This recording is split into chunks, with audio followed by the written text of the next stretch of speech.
Hey, ¿qué tal? Estás en NotiVinex y estas son las noticias más importantes y absurdas de los últimos días en Venezuela. A 10 años de la muerte de Chávez, presentamos algunos aspectos que utiliza el régimen de Maduro para perpetuarse en el poder. No hay que olvidar que el exmandatario Hugo Chávez también fue un presidente autoritario, el cual persiguió opositores, cerró medios de comunicación y buscó el control total de todos los poderes públicos bajo su figura. Hasta el día de su muerte, en Venezuela se vivió un mínimo Estado de Derecho, pero tras la ascensión al poder de su hijo político, el país sudamericano entró en su época más oscura. El 5 de marzo del año 2013, Maduro apareció en una cadena nacional de radio y televisión anunciando lo que por meses se venía especulando.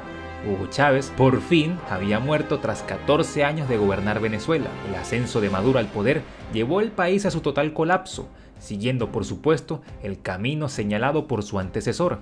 Además, puso fin de manera sangrienta a más de 50 años de democracia en Venezuela.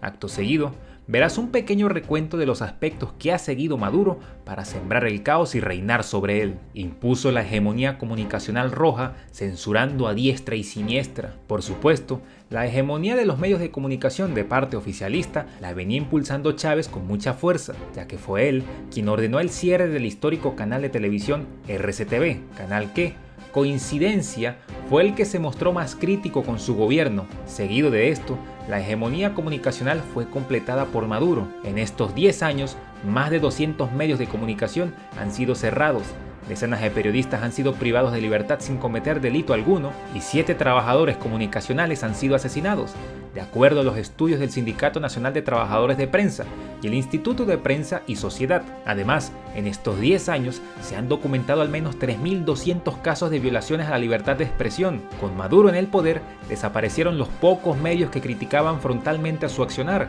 y el de sus cabecillas, medios que terminaron de ser presionados hasta que fueron vendidos, clausurados y cerrados. El caso más representativo y asqueroso fue el del otrora canal independiente Globovisión, única televisora abiertamente opositora que quedaba en el país. Pues bien, dicho canal fue forzosamente vendido a testaferros y enchufados chavistas que a día de hoy están acusados por nada más y nada menos que el Departamento de Justicia de los Estados Unidos, acusados de sobornos, corrupción y lavado de dinero. Es decir, los nuevos y actuales dueños de Globovisión son prófugos de la justicia internacional. Por otro lado, el gobierno dejó de importar papel para seguir asfixiando a los medios impresos críticos del régimen que se negaron a arrodillarse ante el tirano. Por ello, centenares de periódicos nacionales y regionales dejaron de circular. Uno de los casos más emblemáticos fue el del diario El Nacional. Cuando su sede fue confiscada y puesta en bandeja de plata al número 2 del conglomerado criminal del PSV, Diosdado Cabello. En 10 años se han cerrado más de 100 estaciones de radio y las que sobreviven se encuentran bajo fuerte censura o autocensura de sus locutores y periodistas, quienes evitan entrevistar a personeros opositores o hacer críticas al régimen. Los canales de televisión internacionales han sido prohibidos y sacados de las parrillas de programación de cableras y servicios satelitales, como es el caso de CNN en español. La única fuente de información de los venezolanos ha sido el Internet, y aún así, diversos portales de noticias internacionales han sido bloqueados para que los ciudadanos no puedan acceder desde el país. Incluso,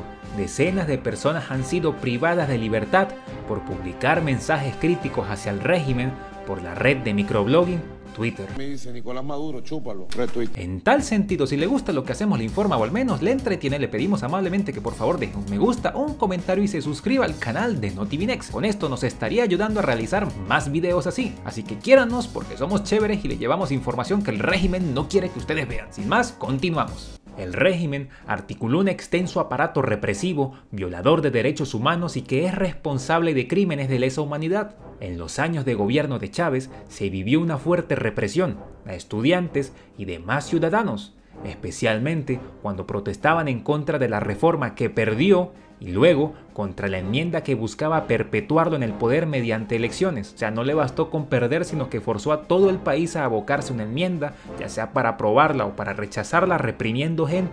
Una vez muerto el padre político del principal cabecilla del aparato criminal venezolano, Maduro desató en Venezuela una gran maquinaria represiva y de tortura que lo ha llevado a ser el único presidente que ejerce el poder en Latinoamérica con una investigación abierta por crímenes de lesa humanidad, llevada a cabo por la Corte Penal Internacional. Según el Instituto Venezolano de Conflictividad Social, en 10 años, más de 300 personas han fallecido por hechos asociados a manifestaciones de opositores en el país. La mayoría de estos ciudadanos murieron bajo los disparos de militares, policías, fuerzas de orden público y por grupos paramilitares conformados por civiles, los cuales son llamados popularmente como colectivos. Esta maquinaria represiva ha arrestado arbitrariamente, ha desaparecido forzosamente y ha torturado a centenares de ciudadanos privados de libertad.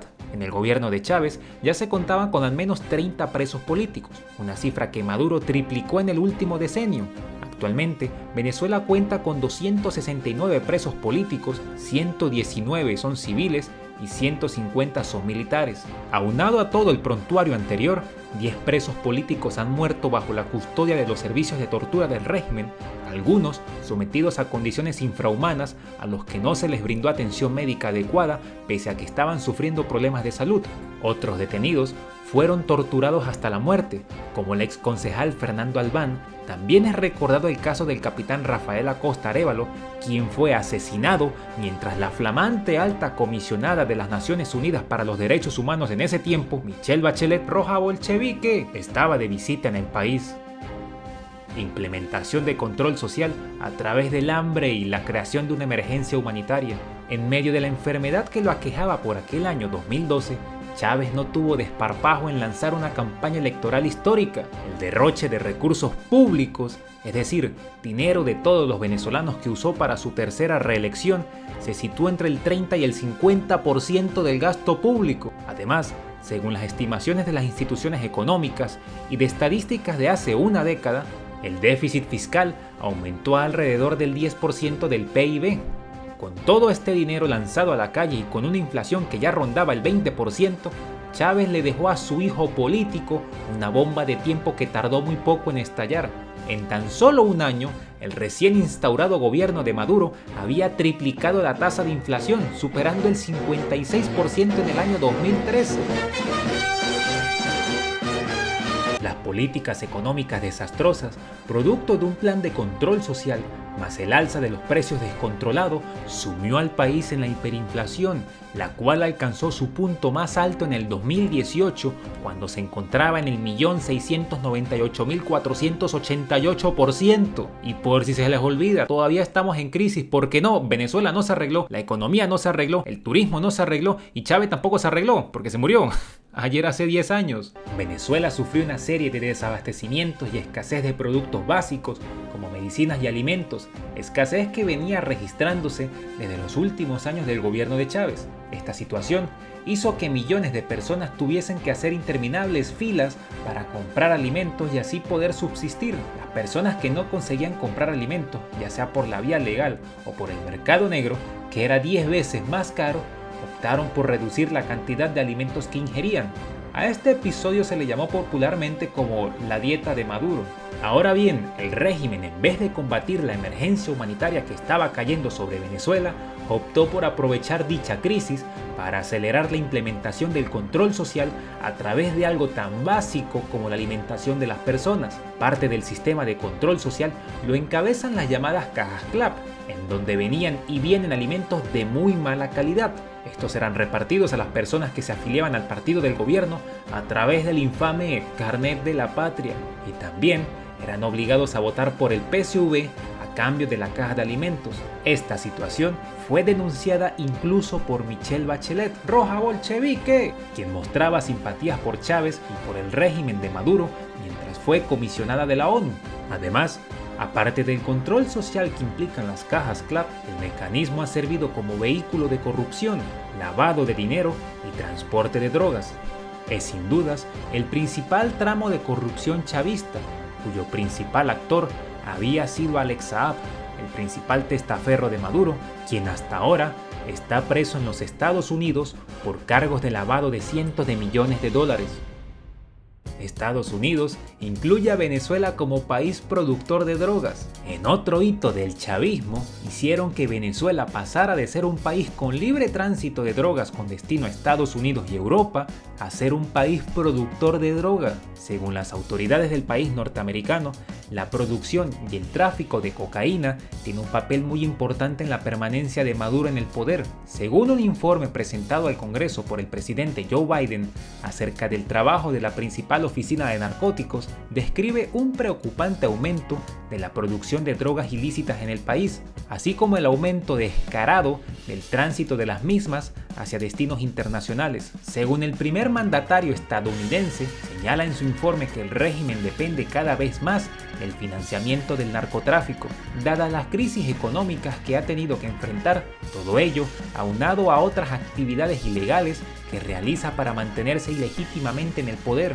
Ante esto, la investigación de la Oficina Antinarcóticos de Estados Unidos señala que las actividades narcotraficantes le han permitido al régimen de Maduro cooperar estrechamente con actores armados irregulares y con diversos elementos criminales, los cuales propician las condiciones ideales para implementar y continuar con operaciones de narcotráfico y la violencia que viene asociada a dichas actividades. El informe señala a Venezuela claramente como un país productor, título que en la región ostentaba Colombia en primer lugar, además de Perú y Bolivia. Las evidencias de cultivos de coca y la producción de cocaína en laboratorios hechos dentro del territorio nacional manifiestan que la nación sudamericana es ahora productora de drogas, según el manifiesto. Es justo recordar que en el año 2005 el entonces presidente intergaláctico comandante supremo Chávez, que se fue para no volver, decidió expulsar a la DEA y cortar de un tajo todos los convenios con agencias antidrogas internacionales,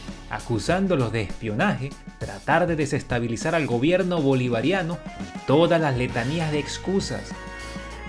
Usuarios de redes sociales rechazan agresión de dos españolas ebrias a periodista venezolana en Alicante.